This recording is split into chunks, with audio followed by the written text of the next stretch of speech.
A graça e a paz de nosso Senhor Jesus Cristo seja com todos vocês. Que alegria estar aqui mais uma vez para meditarmos juntos sobre a Palavra de Deus. Este é o canal Rádio Evangélica Galileia.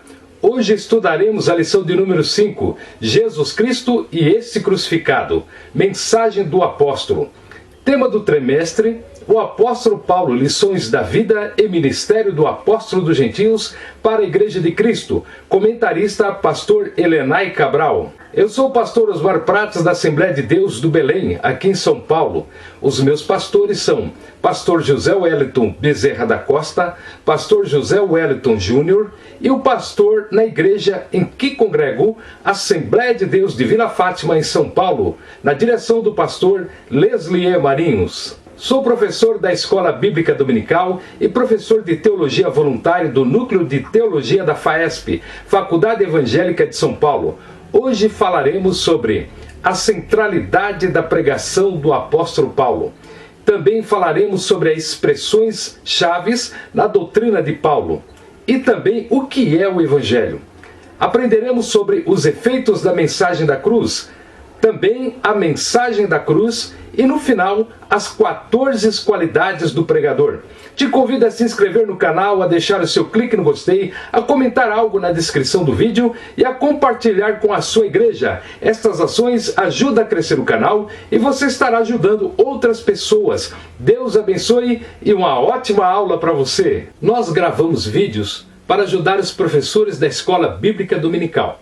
Portanto, nós não temos uma estrutura adequada como nos grandes estúdios de televisão ou nos grandes estúdios das empresas de marketing e publicidade para fazer videoaulas numa qualidade extrema. Nós gravamos e tudo é improvisado. Nós gravamos geralmente numa área, num quarto, num cômodo das nossas casas e sempre próximo de nós tem uma rua onde há movimentos de carros, motocicletas e também cachorros latindo, pássaros passando, pessoas ouvindo música em volume alto. E isso daí nós fazemos com amor, com a graça de Deus, sem recursos financeiros, para abençoar a sua vida, em nome de Jesus Cristo. Então não se preocupe com essas coisas.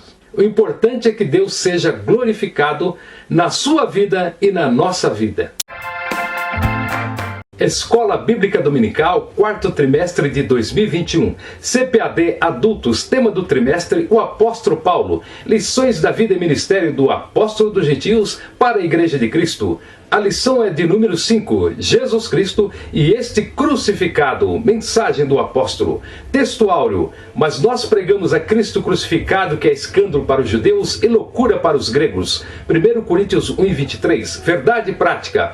O Cristo crucificado, o centro da mensagem da cruz, é a encarnação da verdadeira sabedoria para a salvação. Nossa leitura diária, 1 Coríntios 1:18, a palavra da cruz é o poder de Deus. 2 Coríntios 11:3, a simplicidade da mensagem de Paulo. 1 Tessalonicenses 2:2, 8 e 9, 2 Coríntios 11:7, a pregação de Paulo é o Evangelho de Deus. Romanos 1:15 a 18, o Evangelho é a manifestação do poder de Deus. 1 Coríntios 1:20, onde está a sabedoria do mundo? 1 Coríntios 2, 3 e 4, a mensagem da cruz revela quem nós somos. Leitura bíblica em classe. 1 Coríntios capítulo 1, do versículo 18 ao 25. Porque a palavra da cruz é loucura para os que perecem, mas para nós que somos salvos é o poder de Deus. Porque está escrito: destruirei a sabedoria dos sábios, aniquilarei a inteligência dos inteligentes. Onde está o sábio? Onde está o escriba? Onde está o inquiridor deste século? Porventura não tomou Deus louca a sabedoria deste mundo? Visto como na sabedoria de Deus, o mundo não conheceu a Deus pela sua sabedoria, aprove a Deus salvar os crentes pela loucura da pregação, porque os judeus pedem sinal e os gregos buscam sabedoria, mas nós pregamos a Cristo crucificado, que é escândalo para os judeus e loucura para os gregos, mas para os que são chamados, tanto judeus como gregos, lhes pregamos a Cristo, o poder de Deus e sabedoria de Deus, porque a loucura de Deus é mais sábia do que os homens, e a fraqueza de Deus é mais forte do que os homens. 1 Coríntios capítulo 2, do versículo 1 ao 5. E eu, irmãos, quando fui ter convosco, anunciando-vos o testemunho de Deus, não fui com sublimidade de palavras ou de sabedoria, porque nada me propus saber entre vós, sendo a Jesus Cristo a este crucificado. E eu estive convosco em fraquezas, em temor e em grande tremor.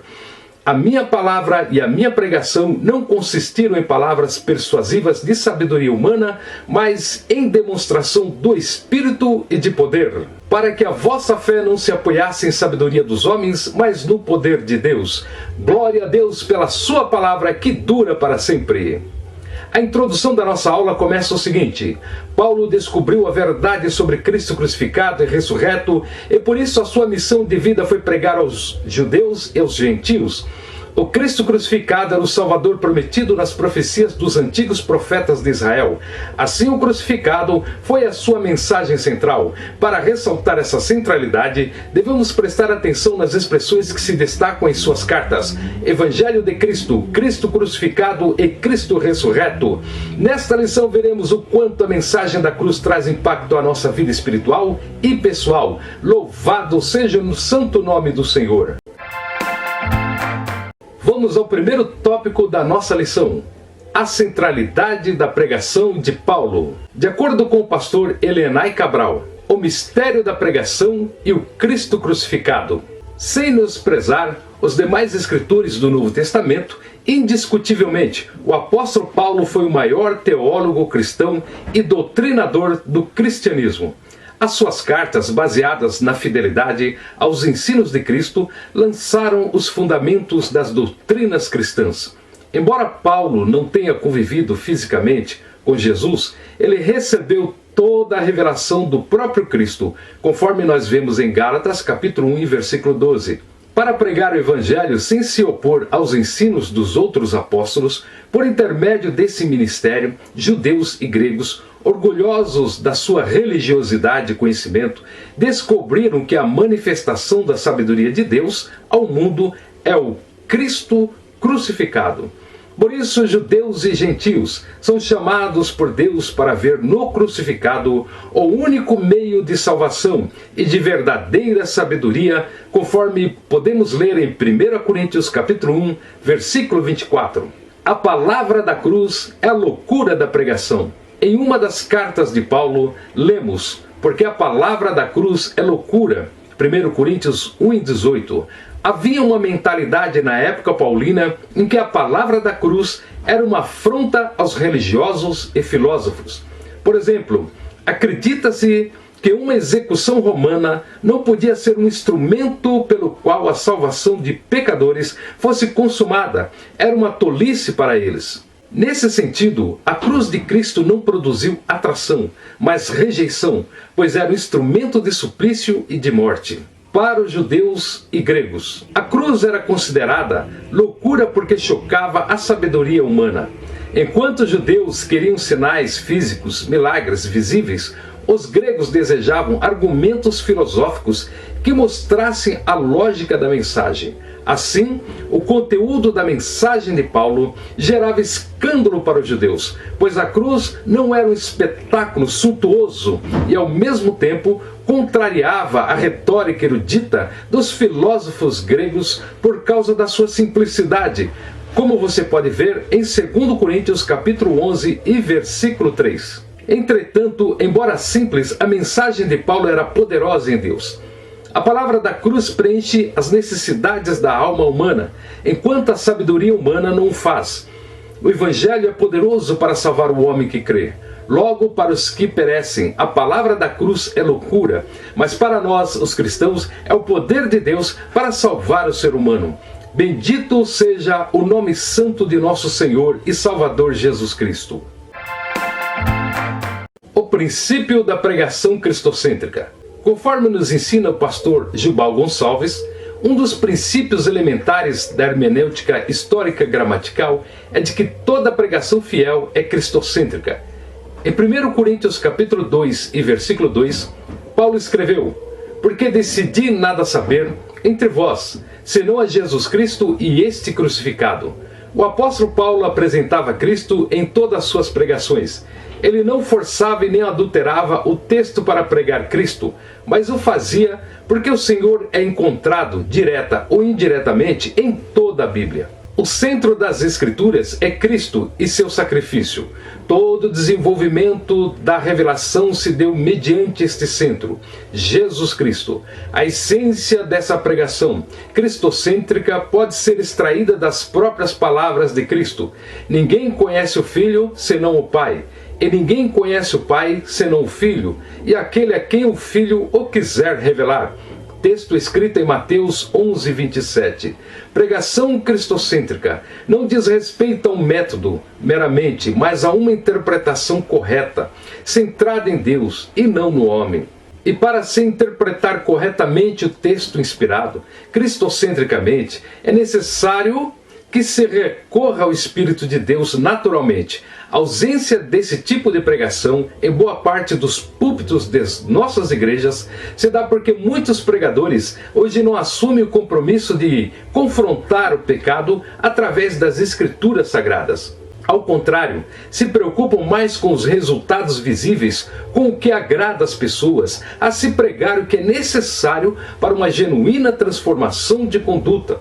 Diante da violência, injustiças sociais e imoralidade do mundo contemporâneo, fica evidente a grande necessidade que os púlpitos estejam repletos de exposições cristocêntricas. O púlpito não é uma plataforma de relações públicas, mas um trono onde todo o conselho de Deus deve ser proclamado fielmente na autoridade do Espírito Santo, como aprendemos em Atos 20 e 27. É impossível se interpretar corretamente as Escrituras a não ser pelo entendimento de que a Bíblia é uma unidade cristocêntrica. Toda pregação fiel mostra o contexto redentor das Escrituras. Por isso, todo sermão deve ser cristocêntrico. Glória a Deus, pois a nossa pregação também deve começar com Jesus Cristo, o Salvador, e terminar com Jesus Cristo, que nos levará para o céu.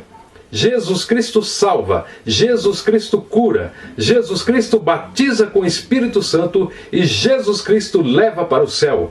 Esta é a pregação que todo pregador deve ter na sua vida. Expressões-chave na doutrina de Paulo.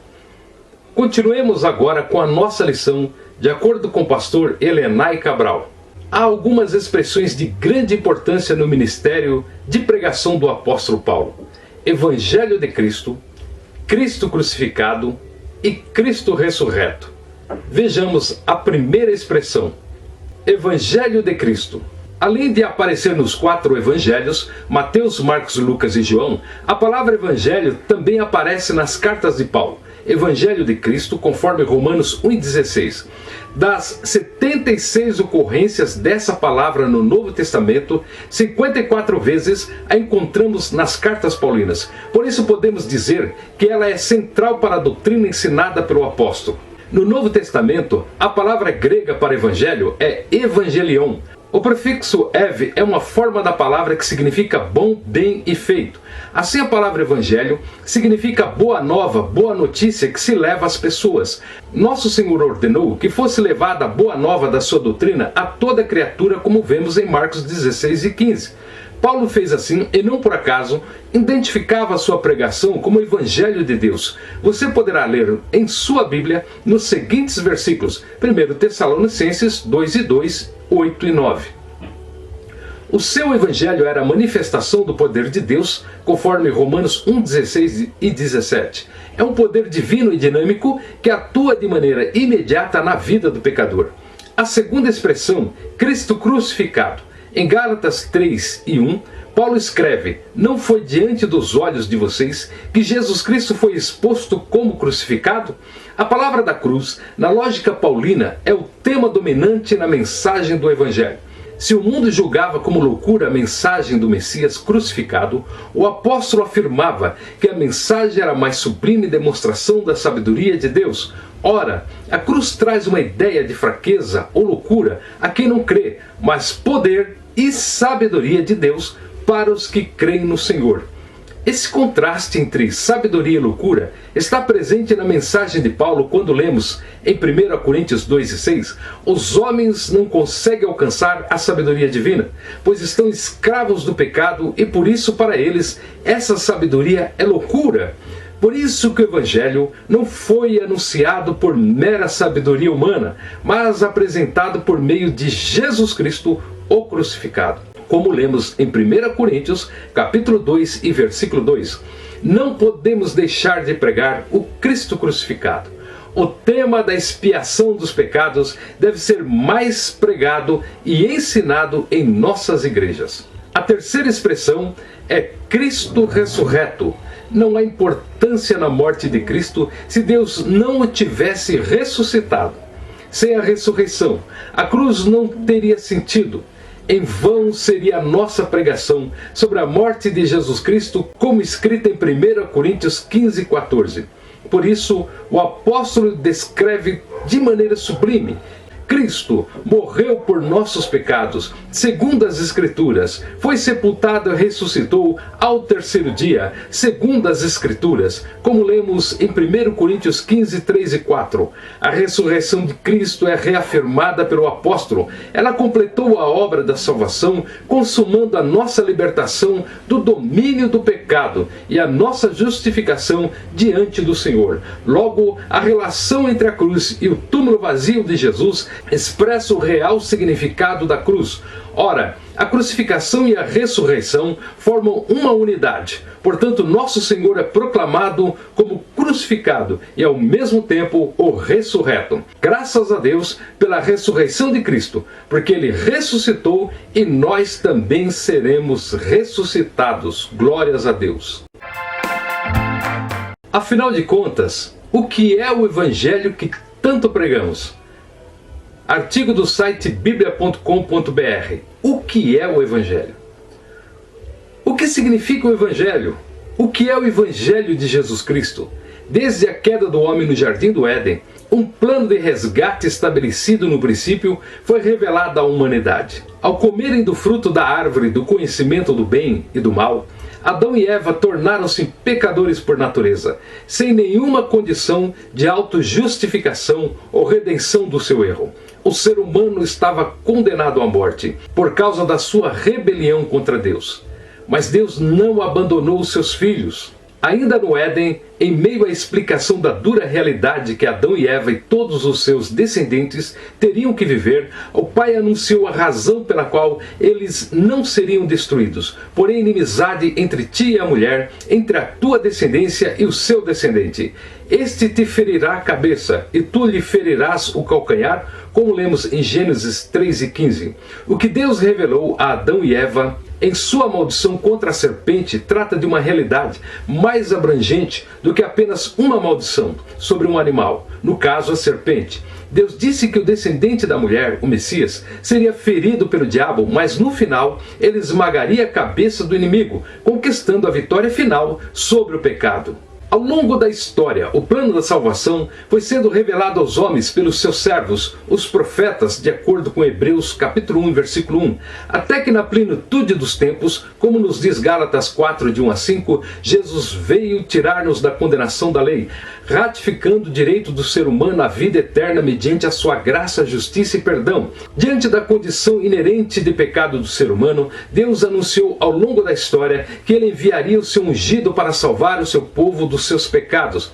É essa história do plano da salvação que a Bíblia chama de Evangelho. O termo Evangelho vem do grego evangelion, que significa boas novas. Era usado genericamente por todos para relatar boas notícias a alguém. Foi usado por Jesus e depois adotado pelos apóstolos, que relataram em seus evangelhos a vida de Jesus como cumprimento das profecias a respeito do Messias no Antigo Testamento. Ou seja, a vida do Messias na pessoa de Jesus Cristo era boa notícia de todas as promessas a respeito da salvação do homem estavam se cumprindo. Você poderá ler em Marcos capítulo 1, do versículo 1 a 11, assinala que o batismo de Jesus, a descida do Espírito Santo, deram início ao seu ministério de salvação, que durou 3 anos e meio sobre a terra, e depois deveria ser conduzido pela igreja cristã ao longo dos séculos até hoje.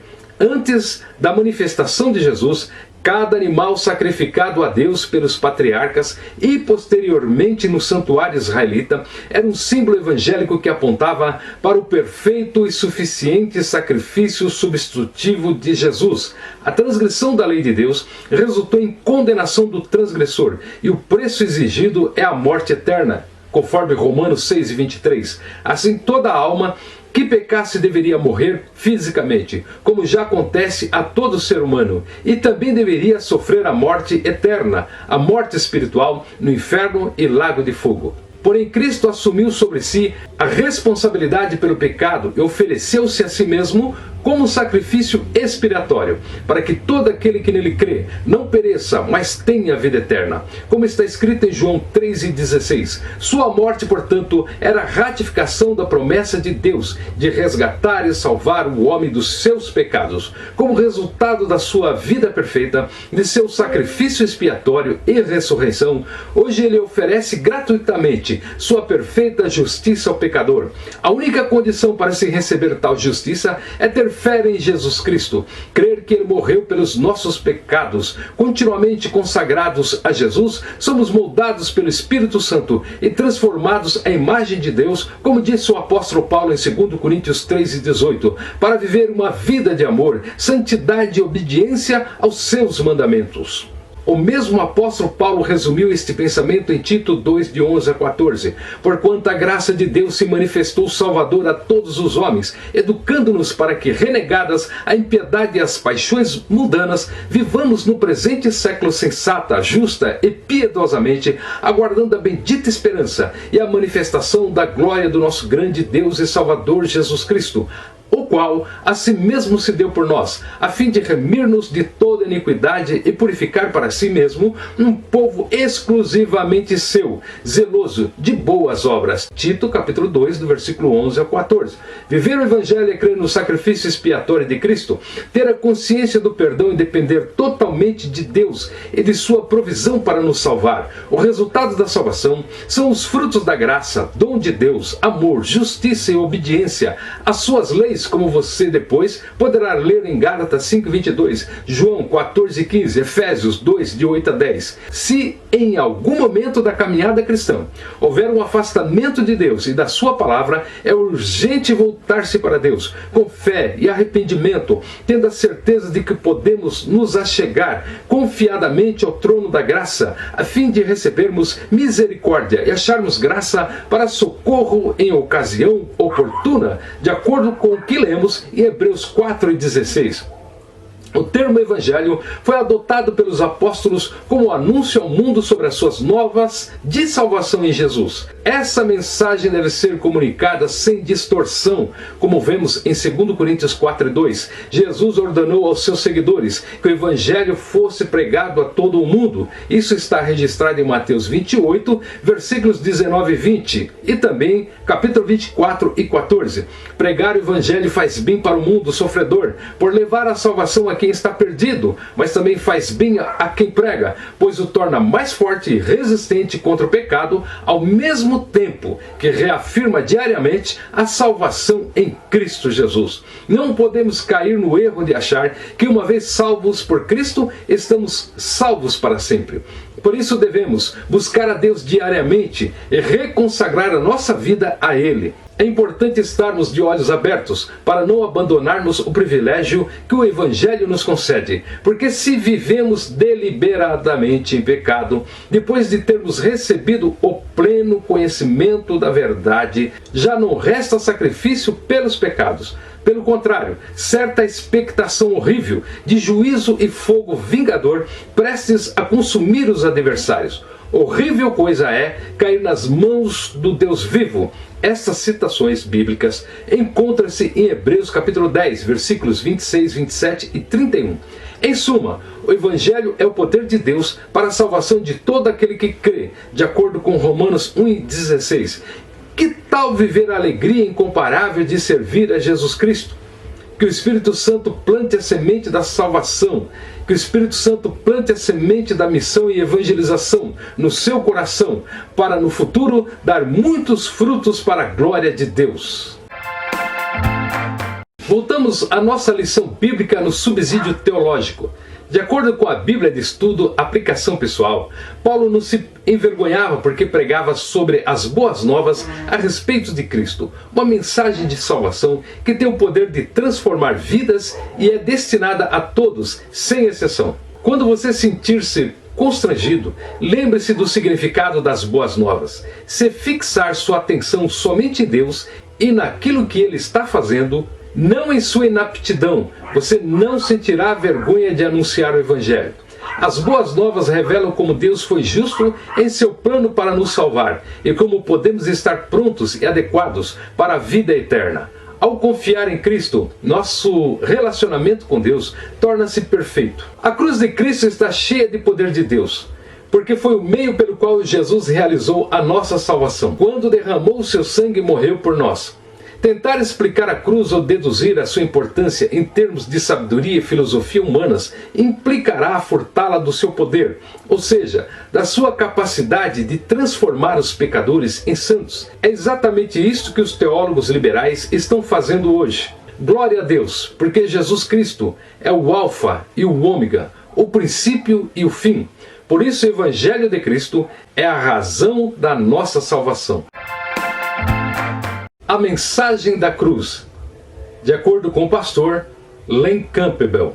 Traduzido por João Paulo Aragão da Guia Oliveira e revistado por Iago Martins, do Ministério Fiel Teologia. A crucificação de Jesus foi um evento histórico em que o mundo expressou o seu ódio a Deus e a sua hostilidade contra Ele.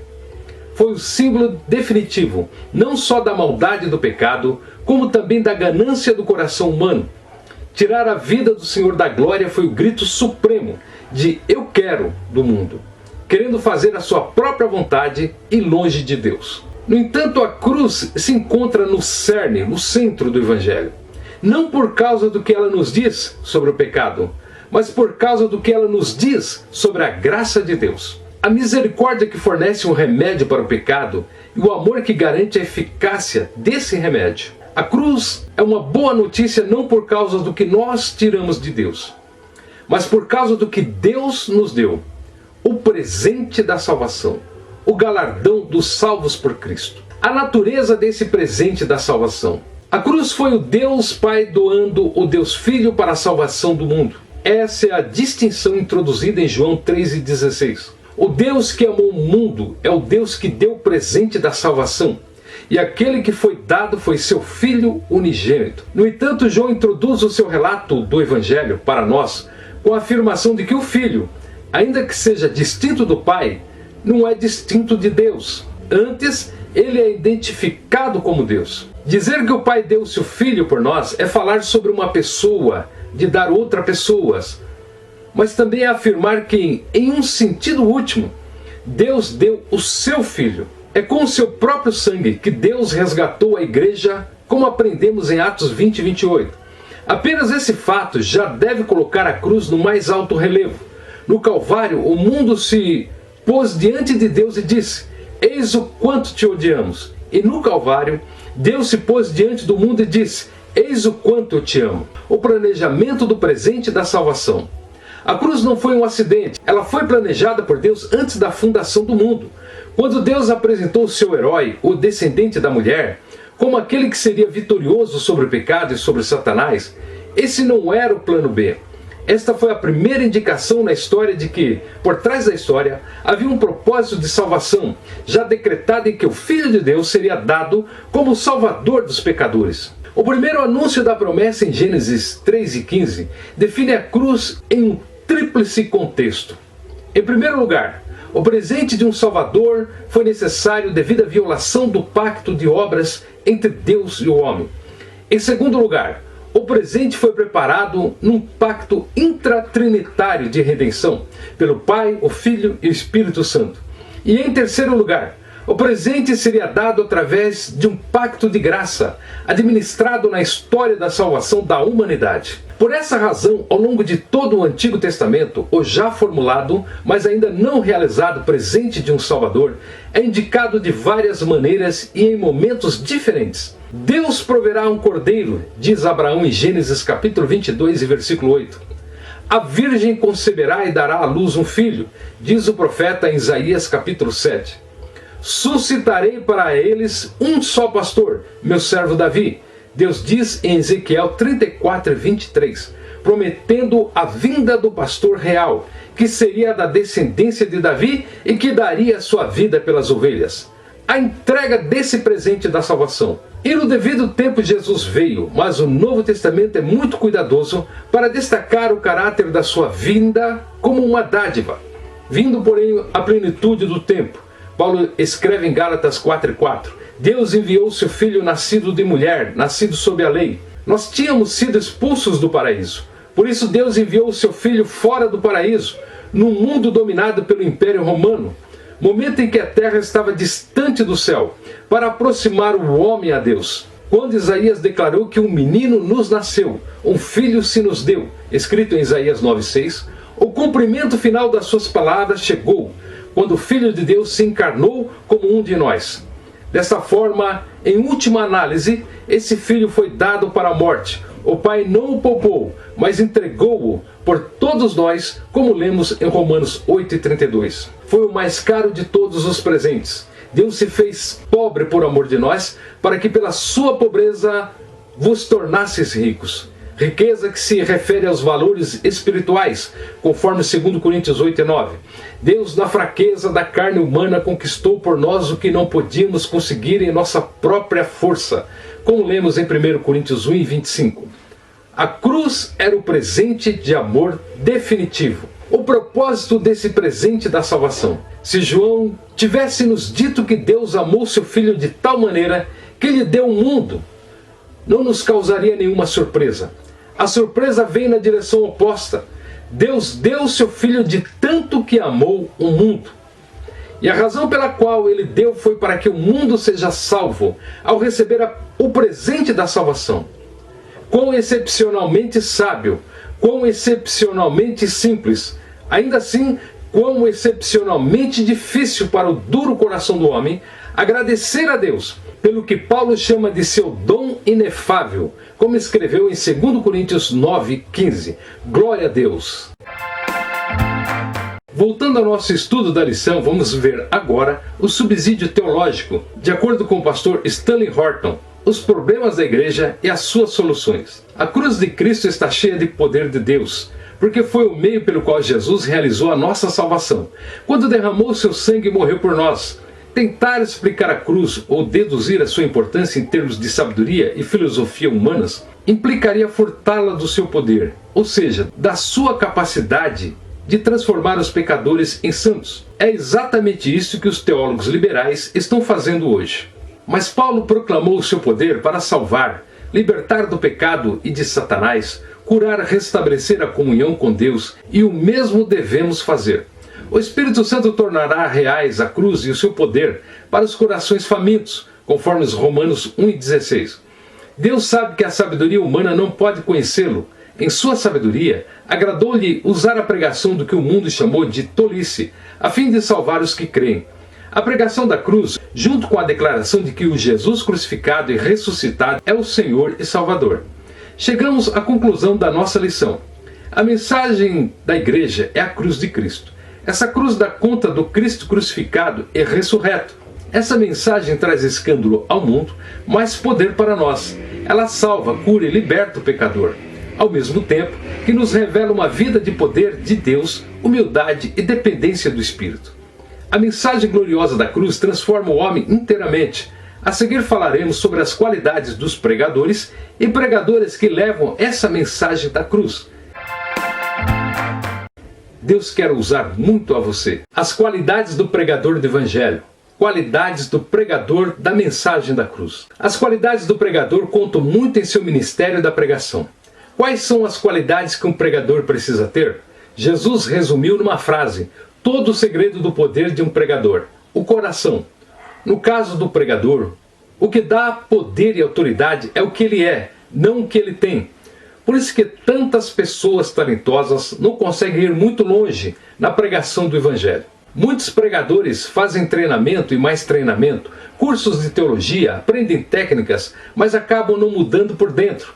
Porque não adianta mudar a forma sem mudar o conteúdo. Não adianta enfeitar o exterior se o interior está vazio. Não desmerecendo o estudo, mas pelo contrário, sempre incentivando ao estudo.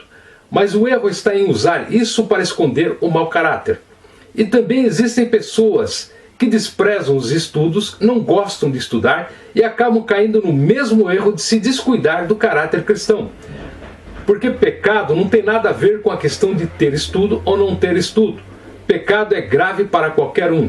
Por isso que o pregador não pode achar que as suas qualidades estão no que ele possui, mas sim no que ele é. O bom pregador precisa ter as qualidades técnicas, mas além disso, ter um coração moldado pela palavra de Deus.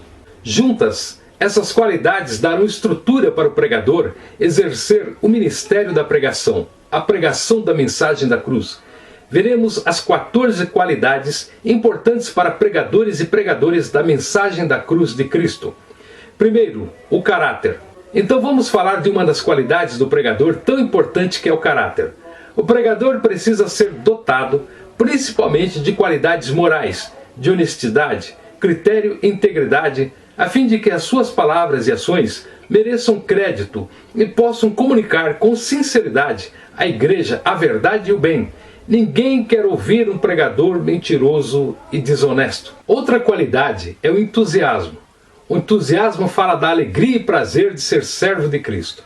O Espírito Santo motiva o pregador a falar da mensagem da salvação. O pregador espiritual fala de amor, fé, esperança, com entusiasmo na certeza de que Cristo breve virá.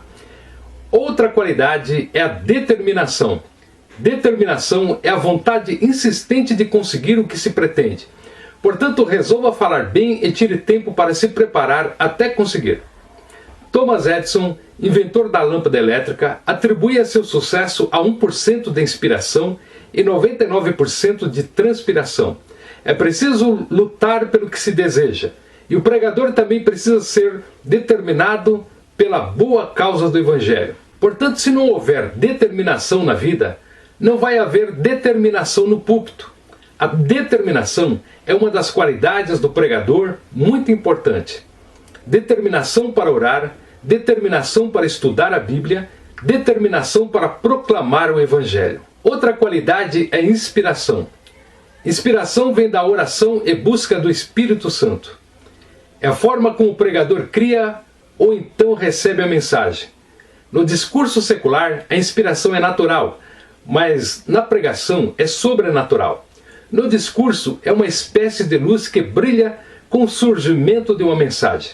E por outro lado, na pregação é a iluminação que brilha da comunhão com Deus, do estudo intenso da Bíblia Sagrada, do senso de ser um porta-voz de Deus, da sensação de ter uma mensagem de origem divina. Também é importante que a vida do pregador seja uma inspiração para outros, pois isso contribuirá para que as suas ideias sejam uma inspiração. Outra qualidade importante é a sensibilidade. É a sensibilidade de adaptar a mensagem ao interesse e à necessidade do ouvinte. Mas a sensibilidade só será desenvolvida pelo contato com as pessoas e pelo interesse real no bem-estar de cada uma.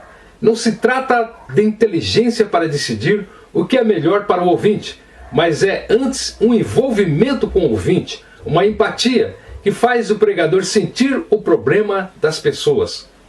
Por exemplo, no caso do pastor, muito disso pode ser conseguido com visitação aos lares, envolvimento em atividades com a juventude. Essa sensibilidade se consegue ouvindo as pessoas, sorrindo com elas e às vezes chorando e orando com elas. Dentre as qualidades do pregador, a sensibilidade tem o seu papel importantíssimo. Outra qualidade importante é a capacidade de síntese. A capacidade de síntese habilita o pregador a dizer tudo o que for preciso, somente o que for preciso e nada mais do que for preciso. como é cansativo ouvir discursos cheios de longas expressões que não acrescentam quase nada ao conteúdo. Por isso, se você vai contar uma experiência ou contar um testemunho, elimine os detalhes que não contribuem para o propósito da ilustração. Se você vai fazer uma aplicação, vá então direto ao ponto, porque se tudo que você falar for consistente e objetivo, o ouvinte terá menos oportunidade de desviar a atenção. Portanto, a melhor comunicação é a que expressa mais ideias com menos palavras. A capacidade de síntese faz, se necessário, assim como as demais qualidades do pregador do Evangelho. Outra qualidade importante para o pregador da mensagem da cruz é a imaginação e criatividade. A imaginação é a ferramenta da criatividade, pois é a capacidade de criar imagens agradáveis para tornar os argumentos mais vivos e convincentes. Em vez de dizer as coisas do mesmo jeito que todo mundo diz, imagine uma coisa diferente para torná-las interessantes. Por isso a importância desce das outras qualidades do pregador. A maior fonte de imaginação é a própria Bíblia. Veja como Jesus mostra os detalhes da parábola, o número de ovelhas, o pastor colocando a perdida nos ombros, e depois a festa dos amigos pela ovelha encontrada, e também na parábola do filho pródigo. Quanta riqueza de detalhes! Quanta riqueza de detalhes! O mesmo ocorre com a parábola da dracma perdida, em que Cristo imagina a casa empoeirada, a mulher acendendo a luz, varrendo a casa e depois festejando com as vizinhas. Em todas as parábolas, Jesus dá uma verdadeira lição de imaginação. Portanto, aprenda com Jesus a desenvolver a sua imaginação. Qualidade importante para o pregador é a memória. O pregador tem necessidade de cultivar a memória. Não precisa ser um gênio para se habituar a memorizar coisas essenciais. Também não há necessidade de decorar discursos ou sermões, o que, aliás, é até desaconselhável. Mas uma coisa indispensável ao orador é ter sempre em mente a finalidade da mensagem e a ordem das ideias. Em nenhum momento você deve esquecer o objetivo da pregação, para que não venha a perder o rumo e introduzir um assunto novo ou diferente. Boa aparência. Nenhum pregador precisa ser modelo fotográfico, ou capa de revista, ou estrela de cinema, ou astros de filme, mas deve cuidar para que a sua aparência não atrapalhe. Boa aparência não tem nada a ver com cor dos olhos, cabelo ou pele. Uma boa aparência ajuda a causar boa impressão. Cabelos despenteados, roupa amarrotada ou suja, gravata com um nó torto ou frouxo são coisas que indispõem o ouvinte para apreciar a mensagem. Sapato sujo, não tomar banho, mau cheiro de suor, mau hálito. Outro problema é a combinação da roupa. Imagine um pregador com um paletó verde, uma camisa azul e uma gravata laranja. O esposo pergunte à esposa como está a sua aparência. E a esposa também pergunte ao esposo. Se for jovem, pergunte aos seus pais. Na medida do possível, você deve primar pela aparência, pois a indumentária deve revelar bom gosto e asseio pessoal. O pregador deve ser sempre discreto, de acordo com o ambiente, hora e assunto. Por isso, ao procurar combinar as cores, evite cores que chamam a atenção demais. Deve evitar roupas agarradas, transparentes, cavadas, curtas, com rachos extravagantes. Isto é para homens e mulheres. Outra coisa importante para o pregador do Evangelho: vocabulário. O melhor vocabulário é o que se adapta a qualquer público. Deve ser amplo e variado, mas simples e claro para que qualquer criança, jovem, adolescente consiga entender o que ele está dizendo. Afinal, as igrejas estão cheias de crianças e elas também merecem ouvir a palavra de Deus. Sempre evite a vulgaridade, a gíria, a sofisticação e as palavras técnicas demais. Esse tipo de vocabulário realmente não ajuda a comunicar a mensagem do Evangelho e, portanto, deve ser evitado. Ao contrário, é importante aprender a utilizar uma boa variedade de palavras claras, e a melhor maneira de enriquecer o vocabulário é praticar então o hábito da leitura constante. Portanto, é recomendado que você leia muito e principalmente a Bíblia Sagrada. Outra qualidade importante é a humildade. Todas as qualidades acima se destinam a ajudar o pregador a desempenhar com eficiência a sua tarefa. Isso não significa que ele deve sentir-se um herói ou uma estrela ao desenvolver essas qualidades, mas deve reconhecer as suas limitações, a sua pequenez. Mas se você domina um assunto, lembre-se de que há muitos outros ainda não dominados e há muito mais para aprender do que aquilo que você já sabe. Acima de tudo, o pregador deve ter consciência da sua total dependência de Deus para o cumprimento da sua missão. Por isso, nunca assuma o ar de que é o dono da verdade ou a estrela da primeira grandeza. Entretanto, cuidado, humildade não se finge. Os ouvintes percebem facilmente se o pregador é arrogante ou humilde, se ele se sente superior ou igual a todos, se está ali para servir ou para promover-se, porque isso se demonstra no semblante e nas expressões. Um espírito sereno e humilde acrescenta poder à mensagem, da mesma forma que a arrogância destrói o poder da mensagem. Mas lembre-se mais uma vez, para ser humilde no púlpito é preciso ser humilde na vida pessoal e no relacionamento com as pessoas. Outra qualidade é a vida de oração. O segredo dos grandes pregadores como John Wesley, Jonathan Edwards e outros era a vida de oração que esses homens tinham, como Daniel Berg e Gunnar Wingren. Eles realmente tiravam tempo para se dedicarem à oração. Todo pregador precisa ter uma vida de oração se quiser ter um ministério de sucesso. Muitos aparecem por um tempo, mas por não terem estrutura para suportar, logo desanimam. O ministério de um pregador é de grande responsabilidade. Por isso precisa ter uma vida de oração. O pregador deve, portanto, separar um período para buscar a face do Senhor em oração. Outra qualidade importantíssima é ser bom leitor da Bíblia. Essa é uma qualidade indispensável para todo pregador do Evangelho. O pregador precisa ler a Bíblia, não somente quando for pregar, mas como um devocional. Veja o que Paulo disse para Timóteo. Persiste em ler, exortar e ensinar até que eu vá. 1 Timóteo 4 e versículo 13. Portanto, uma das qualidades importantes do pregador do Evangelho, do pregador da mensagem da cruz, é ser um bom leitor da Bíblia. Outra qualidade e última qualidade que vamos abordar é o amor pelas almas.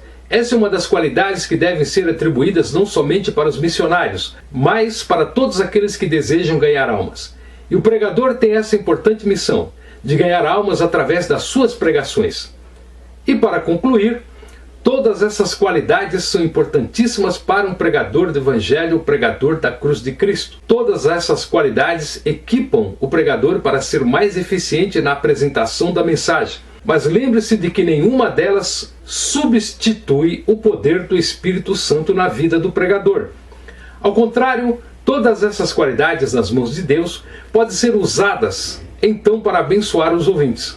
E mais, quanto mais você desenvolve essas qualidades, mais elas dão segurança na apresentação da mensagem da cruz e do Evangelho e ajuda a vencer o medo de falar em público. Por isso, desenvolva essas qualidades que você será um pregador do Evangelho, um pregador da cruz de Cristo, ganhará muitas almas para Jesus, edificará a igreja, glorificará o nome do Senhor e será abençoado por Deus. A próxima aula é de número 6, Paulo no poder do Espírito. Glória a Deus por terminarmos mais uma videoaula em nome de Jesus Cristo. Se você gostou do conteúdo, então nos ajude a crescer este canal. Não se esqueça de se inscrever no canal, a deixar o seu clique no gostei, a comentar algo na descrição do vídeo e a compartilhar com a sua igreja. Outras pessoas podem estar precisando deste mesmo conteúdo. Estas ações ajudam o crescimento do canal e você estará multiplicando a palavra de Deus. Te aguardo aqui na Rádio Evangélica Galileia. Deus abençoe a sua casa, Deus abençoe a sua vida, Deus abençoe a sua família, hoje e sempre. E até lá, se Deus assim permitir.